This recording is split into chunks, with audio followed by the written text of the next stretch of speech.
जय हिंद। नमस्कार साथियों, कैसे हैं आप सभी लोग। उम्मीद करते हैं कि आप सभी लोग अच्छे होंगे और आपकी तैयारी जो है साथियों बिल्कुल अच्छी तरीके से चल रही होगी।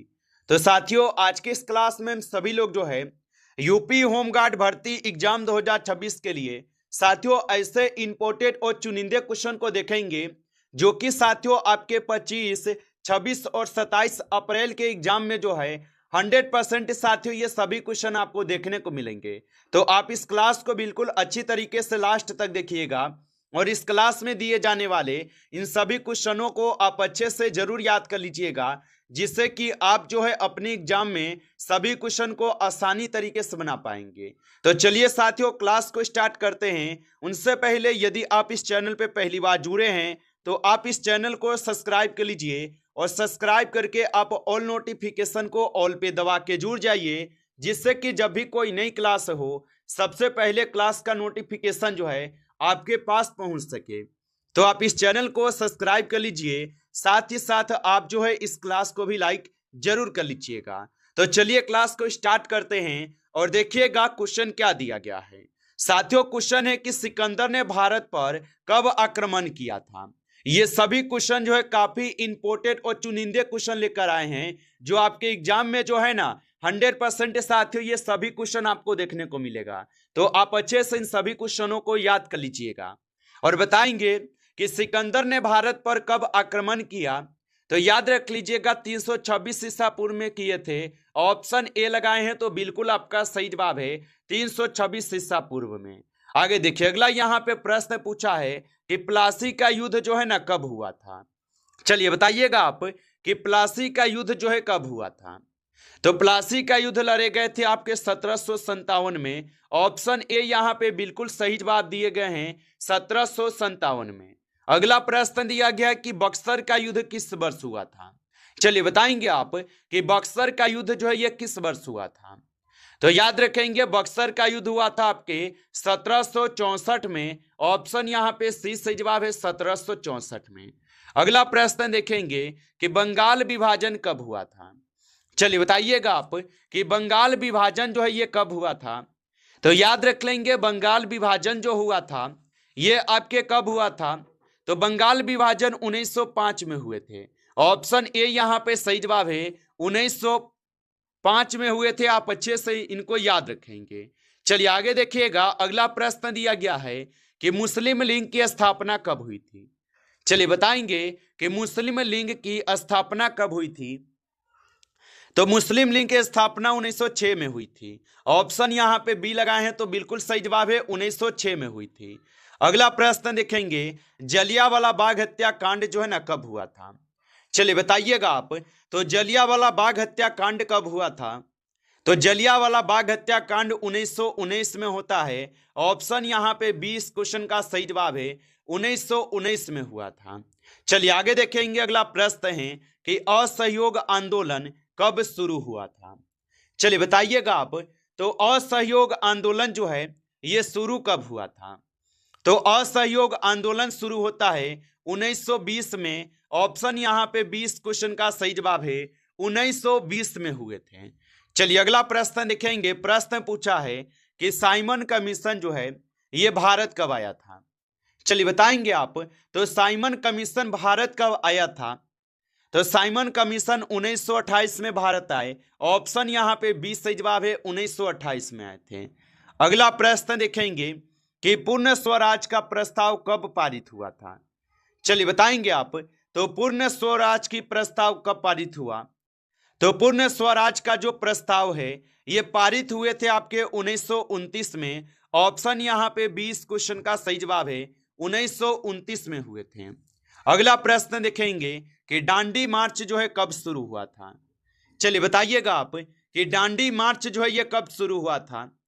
तो याद रख लीजिएगा डांडी मार्च जो है ये शुरू कब हुआ था।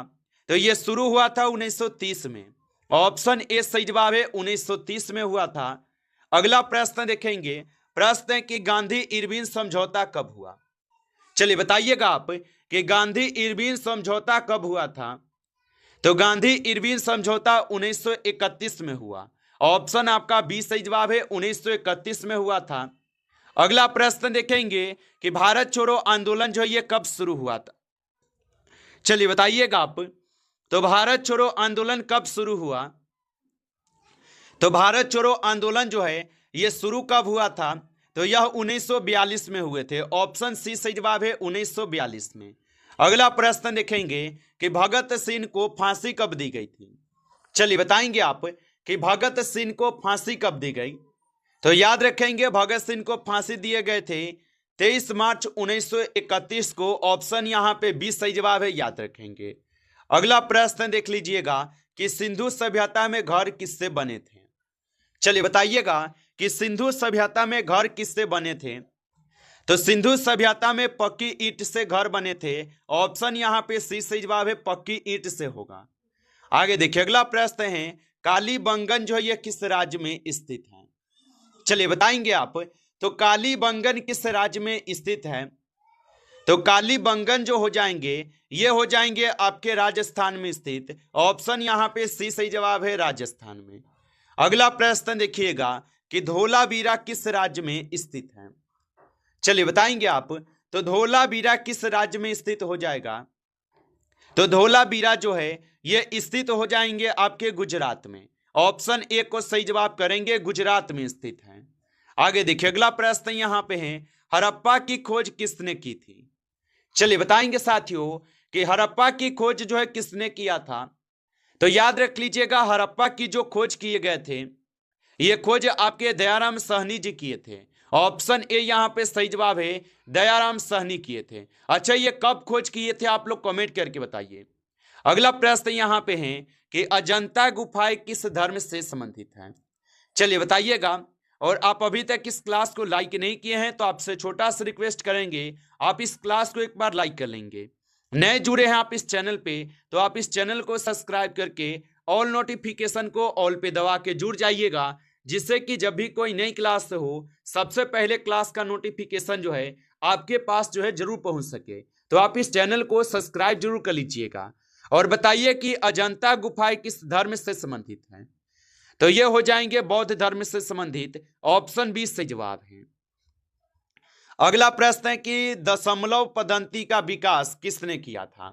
चलिए बताइएगा आप कि दशमलव पद्धति का विकास किसने किया था।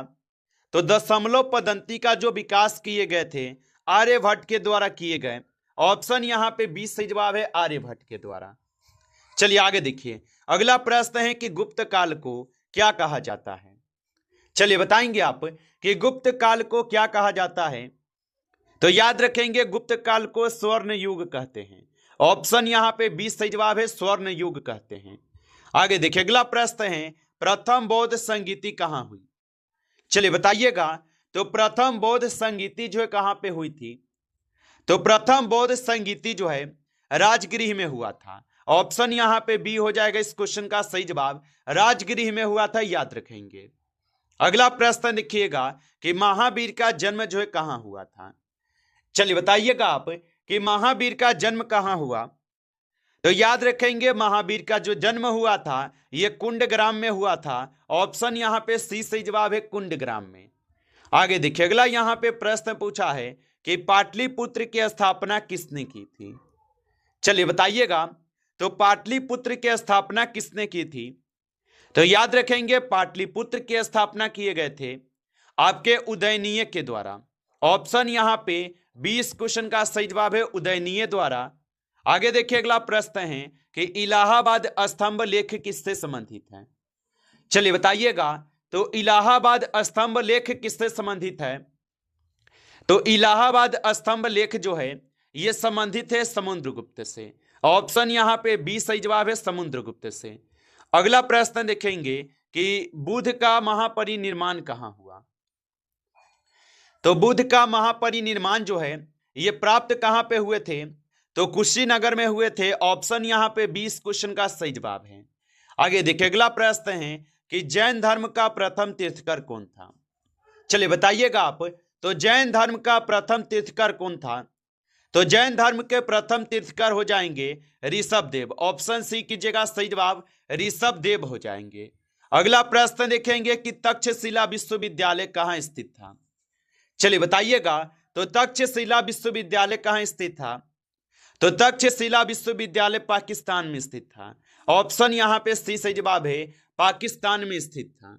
आगे देखिए, अगला यहाँ पे प्रश्न पूछा है कि गीत गोविंद के लेखक कौन है? चलिए बताइएगा। तो गीत गोविंद के लेखक कौन हो जाएगा? तो गीत गोविंद के लेखक हो जाएंगे यहाँ पे आपके जयदेव। ऑप्शन यहाँ पे बी की जगह सही जवाब जयदेव होगा। अगला प्रश्न देखेंगे कि चोल वंश का प्रमुख शासक कौन था? चलिए बताइएगा। तो चोल वंश का प्रमुख शासक कौन था?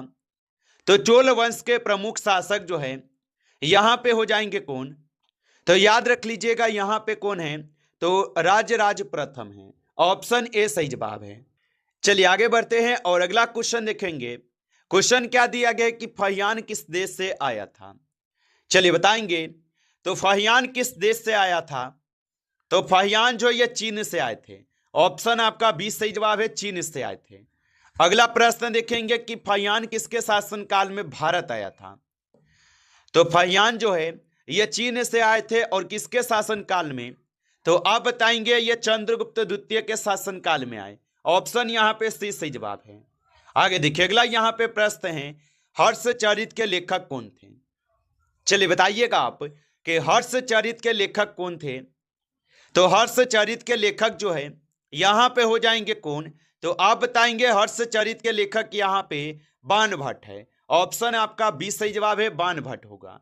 आगे देखिए, अगला प्रश्न है विक्रमशिला विश्वविद्यालय की स्थापना किसने की? चलिए बताइएगा। तो विक्रमशिला विश्वविद्यालय की जो स्थापना है ये स्थापना किए गए थे धर्मपाल के द्वारा। ऑप्शन यहां पे बी सही जवाब है, धर्मपाल के द्वारा। अगला प्रश्न है मेघदूत के रचयिता कौन है? तो मेघदूत के रचयिता कौन हो जाएगा? तो मेघदूत के रचयिता हो जाएंगे यहां पे आपके कालिदास। ऑप्शन ए कीजिएगा, सही जवाब कालिदास है। आगे देखिए, अगला यहां पे प्रश्न पूछा है।